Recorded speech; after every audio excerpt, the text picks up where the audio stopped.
Halo sahabat Jelajah Pustaka, ketemu lagi di kanal ini. Salam literasi. Hari ini saya tidak bersama dengan Mas Ahmad Suwaidi karena sedang main ke kota Semarang dan kebetulan bisa silaturahim dengan Pak Nanas Torada yang menggawangi Dinas Arsip dan Perpustakaan Kota Semarang ya Pak. Iya Mas. Sekali lagi terima kasih Pak. Iya. Sudah mau direpotin di Wah, tengah kesibukannya. Nah Pak, kalau orang pengen tahu Dinas Arsip dan Perpustakaan Kota Semarang ini apa sebetulnya?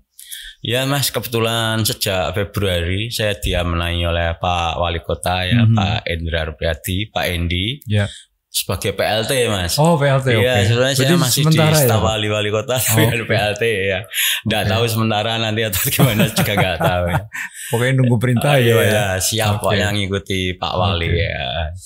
Jadi Dinas Arsip dan Perpustakaan Kota Semarang ini kebetulan ada dua tugas yang harus kita ampu Mas.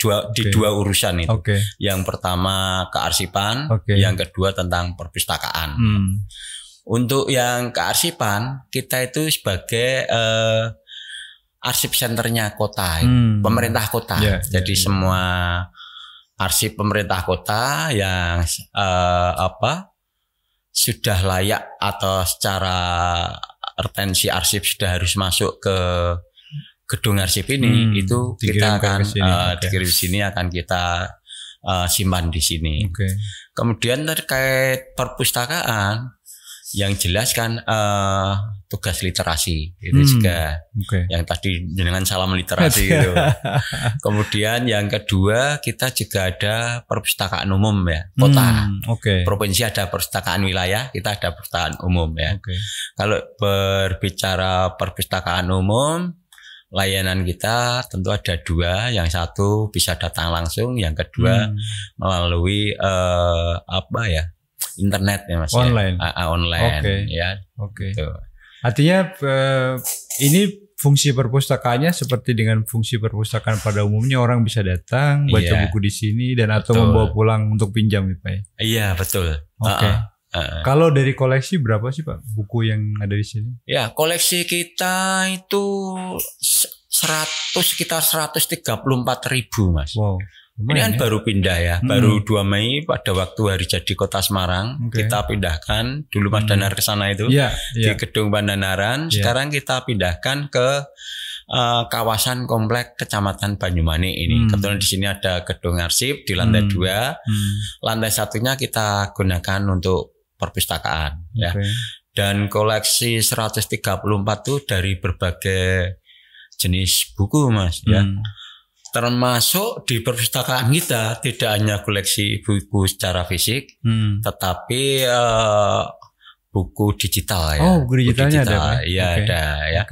Hampir buku digital juga sudah ribuan ya. Dan itu kalau yang buku digital malah mungkin tidak harus anggota Mas. Publis itu bisa mengambil. Kalau buku fisik minjam harus anggota? Anggota bisa, atau ketika datang mereka kan cukup baca di sini ya. Kalau baca buku bebas, tapi kalau minjam bawa pulang harus anggota. Harus anggota ya. Kalau daftar juga cepet kok, nggak sampai 5 menit.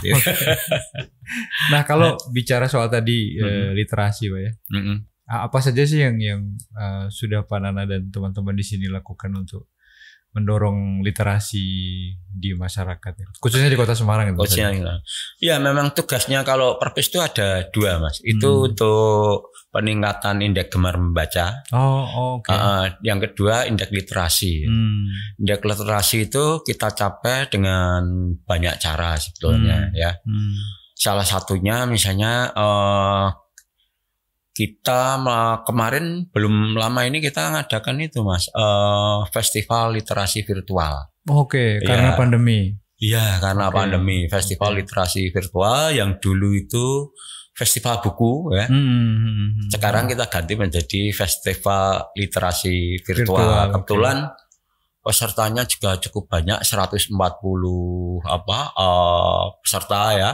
Pokoknya kayak festival beneran, cuma ini dunia maya. Iya, dunia maya dengan digital ya. Kemudian di sana juga kalau literasi itu kan tidak hanya tentang buku ya, bisa pembelajaran tentang apa, A, tentang B, tentang C, bahkan misalnya cara untuk ngurus apa itu luas sebetulnya literasi itu cakupannya cukup banyak ya.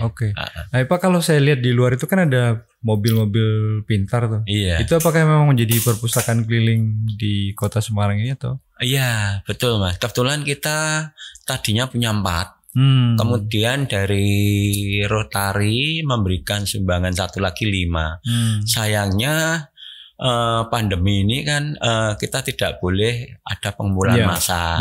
Sementara memang 5 mobil ini dipakai hanya event khusus ya, apalagi sekarang sudah level 1 ya tentang PPKM-nya. Itu level kegiatan khusus. Kalau tidak itu biasanya selama Senin sampai dengan Kamis itu kita jadwal untuk keliling gitu. Ini di masa normal sebelumnya Pak ya? Iya, keliling. Di 177 kelurahan. Atau kalau ada permintaan permohonan dari masyarakat maupun institusi lain. Nah, kalau perpustakaan digitalnya itu dia terhubung dengan perpustakaan digital tempat lain atau gimana konsepnya Pak? Ini kebetulan kita ada perpustakaan digital namanya itu Sibuki Mas. Sibuki. Ya, dia aplikasi sendiri Pak? Aplikasi tersendiri ya. Tapi itu tetap kita pasang menunya di websitenya Arpus ya. Sibuki ini ribuan bukunya juga, tapi belum sebanyak karena kan tidak semua buku yang ada di perpus itu boleh dipublikasikan dibaca umum ya oleh beberapa penerbit. Makanya kita terpilih dan tidak perlu mendaftar karena tugas kita memang sebetulnya gemar membaca dan literasi kota, tapi frame kita kan tetap kerangkanya kan NKRI. Jadi kita ketika minta tanggapan itu sampai orang luar negeri atau orang Indonesia yang di luar negeri memberi tanggapan tentang Sibuki ini. Karena kan enak itu, tinggal buka alamat Sibuki, kemudian orang bisa milih buku, bisa baca ya. Itu pun ada barcode-nya. Barcode Sibuki ini kita tempel hampir di semua halte Trans Semarang. Jadi ketika orang nunggu ya, itu tinggal scan barcode-nya langsung Sibuki, terhubung ke HP mereka. Itu yang pertama. Yang kedua, barcode Sibuki ini aplikasi mobil Sibuki ini juga kita pasang di beberapa tempat umum kayak layanan publik, kafe, restoran, rumah sakit. Wah, keren Pak. Perguruan tinggi itu dengan kita buat program namanya Kepocah, kegiatan pojok baca hebat. Nah, Kepocah ini kegiatan pojok baca hebat. Ini juga berhenti Mas, sudah jalan, sudah MOU dan PKS dengan beberapa pihak. Berhenti ketika ada PPKM kemarin itu. Kalau pandemi awal masih bisa jalan, ketika PPKM kita berhenti. Itu intinya siapa yang kerjasama dengan kita operasional itu hanya menyediakan tempat untuk buku. Nanti bukunya itu kita pinjamkan. Terus 3 bulan akan kita putarkan. Kalau mereka masih menghendaki buku yang ini kita tinggal, tapi itu kita yang akan muterkan. Itu jadi kayak kita nyediain display untuk bukunya. Jadi kita bukan orangnya suruh datang, kita mendekatkan buku, kita bawa ke masyarakat, ke kafe, ke restoran, ke layanan publik itu. Nah di sana mereka kan tinggal milih bukunya. Nanti kalau 3 bulan kita yang akan muter itu. Itu Kepocah. Jadi dia hanya menyediakan rak buku dan kemudian mereka juga menempelkan barcode Sibuki itu. Jadi ada buku fisiknya juga ada, bisa digital. Di kafe sambil baca-baca melalui mobil digital itu. Keren Pak inovasi itu. Enggak, itu hanya niru yang lain aja. Nah, kalau tadi saya sempat lihat ada flyernya itu kerjasama sama Grab. Oh ya, beberapa waktu yang lalu ketika pandemi belum PPKM, kita berpikir juga membatasi pembaca. Akhirnya kita kerjasama dengan Grab. Nanti caranya itu orang mau cari buku itu melalui Cibuki. Inlist kita yang program itu dari pemerintah wisata Perpisnas. Setelah ketemu buku kodenya, mereka kan melalui Grab menghubungi Grab gitu. Nanti buku itu oleh petugas kita akan dipilihkan. Terus siapa peminjam kan sudah ada semua. Tinggal dikirim Grab tapi dengan kemasan tas khusus itu. Takutnya kalau hujan apa-apa. Nah nanti suatu saat kalau 3 hari kalau tidak dihubungi Grab-nya, mereka pengen memperpanjang apa-apa, tinggal ngubungi bisa menghubungi dengan Grab yang lain itu. Luar biasa. Ada lagi nggak Pak model inovasi lain yang dilakukan? Ya tadi arsip itu dulu kan orang cenderung mau titip arsip mah. Mereka ngabari kita, kita datang ke sana, kita cek secara retensi arsip ini sudah bisa. Kemudian dia akan mengantar ke sini ya. Kemudian mereka sendiri yang masih dinamis juga nggak punya penyimpanan. Terus kita ngeluarkan namanya aplikasi mobil juga Android itu si Aman, sistem informasi arsip mandiri, aman itu ya, arsip mandiri ya. Walaupun sekarang saat ini ya, tapi ya itu sudah beberapa waktu yang lalu. Andri juga mengeluarkan Srikandi ya, aplikasi baru Srikandi. Tapi kita sudah berjalan. Di sana kita pilih 2, Mas. Yang satu itu untuk record center OPD sendiri. Jadi kalau OPD pengen menyimpan arsip tapi dalam bentuk digital ya, itu mereka masukkan sendiri. Tiap OPD nanti kan punya admin dan password ini. Kalau pengen ngambil dia tinggal ngambil sendiri.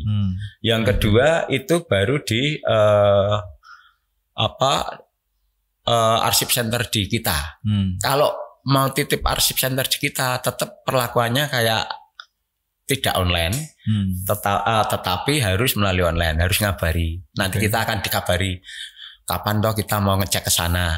Terus setelah di sini, kalau yang arsip mandiri mereka tiap dinas mau ngambil punyanya sendiri kan terserah. Tapi yang arsip center tadi dia kalau ngambil ya prosedurnya kayak kalau ini berarti harus saya nyurati dulu. Saya mau pinjem arsip yang ini ya. Kemudian dari dinas itu akan mencari terus memberitahu ini ada, tak kirim ke sana. Sekali permintaan hanya sekali pengiriman itu. Nah kemudian tujuannya dengan ini, kalau sudah dengan IT dua-duanya ya, baik arsip maupun perpus, itu sudah tidak mengenal waktu, mengenal tempat ya. Bahkan kalau yang tadi arsip itu sebetulnya kalau nggak ada pandemi, rencana kita buat semacam ADM kayak ADM KTP maupun ATM loh. Jadi kita pasang satu anjungan tentang arsip di balai kota. Sudah nggak perlu nunggu hari libur ya bisa nyetak di situ.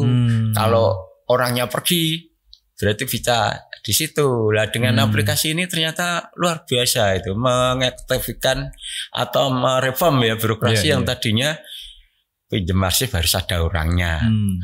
Orangnya harus di tempat itu. Waktunya juga terbatas. Dengan ini sudah agak nyaman itu.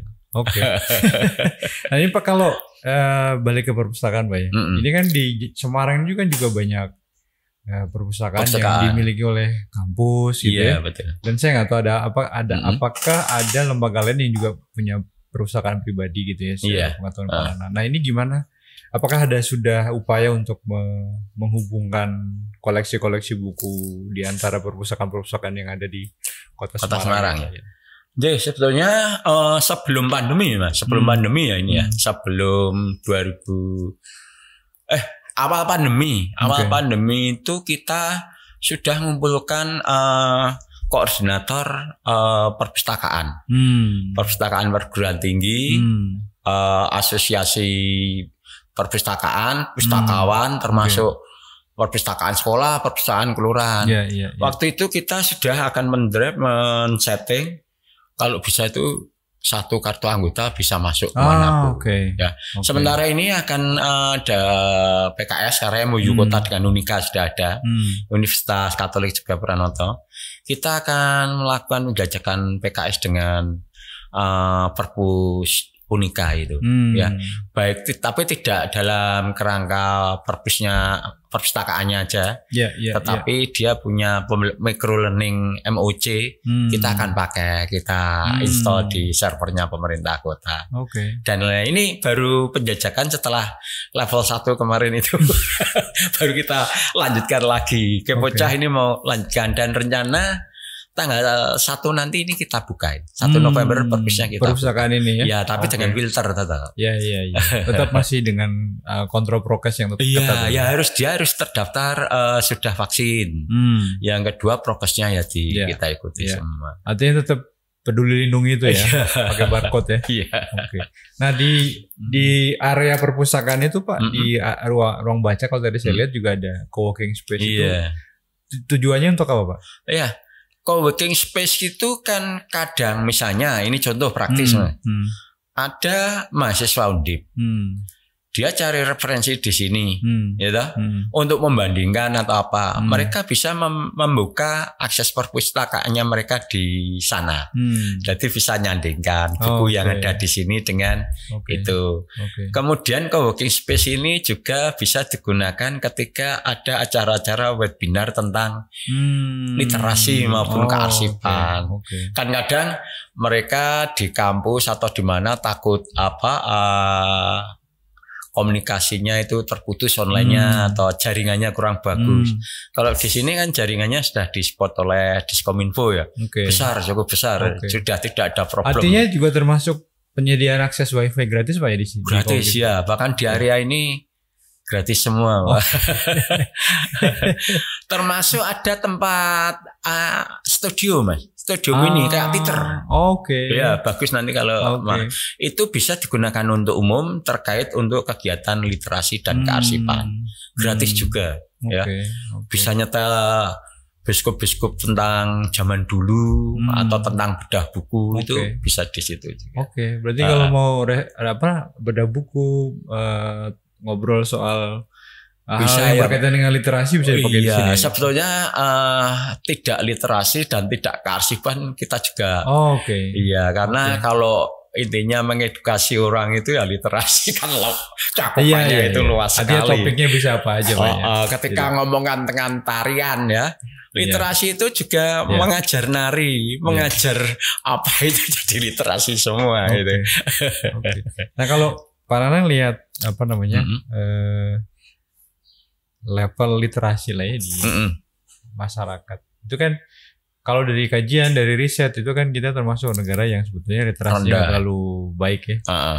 Nah kalau menurut pengamatan Pak Nanang ini sebetulnya apa sih yang mesti sama-sama kita lakukan nih supaya kita bisa mendorong tingkat literasi masyarakat kita menjadi lebih baik lah katakanlah. Begitu ya.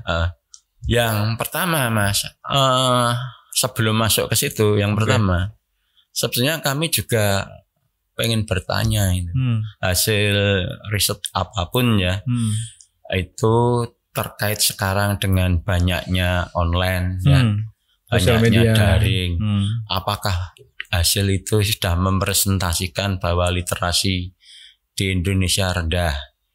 Kalau melihat hasil dari APJI ya, Asosiasi Pengusaha Jasa Jaringan Internet, itu pengguna Facebook dan medsos lainnya itu Indonesia termasuk ranking 5 besar di dunia. Kan itu korelasinya mereka senang membaca. Satu, indeks gemar baca pasti tinggi. Masalah yang dibaca itu apa kita kan tidak, tapi gemar membacanya tinggi. Kalau literasi pasti yang positif ya. Kalau gemar membaca bisa aja membaca yang negatif bisa, tapi mereka gemar itu membaca. Kemudian masalah literasi, buktinya orang-orang pengen tahu dalam segala hal, bahkan menyebarkan kasarnya hoax. Menyebarkan hoax itu kan itu juga bagian dari literasi tapi yang negatif, yang tidak boleh diikuti lah. Itu penyebaran itu sebenarnya, penyebaran. Kalau melihat itu hasil riset itu saya sebenarnya loh yang pakai internet banyak, yang suka membaca kok hasilnya seperti ini.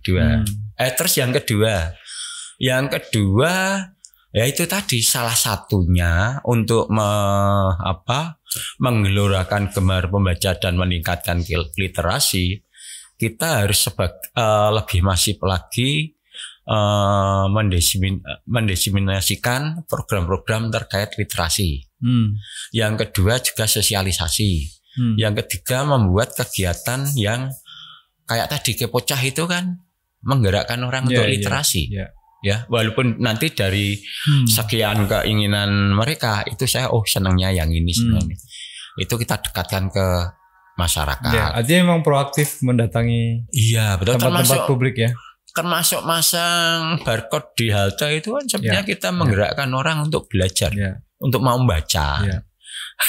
Mungkin saja orang awalnya iseng gitu kan.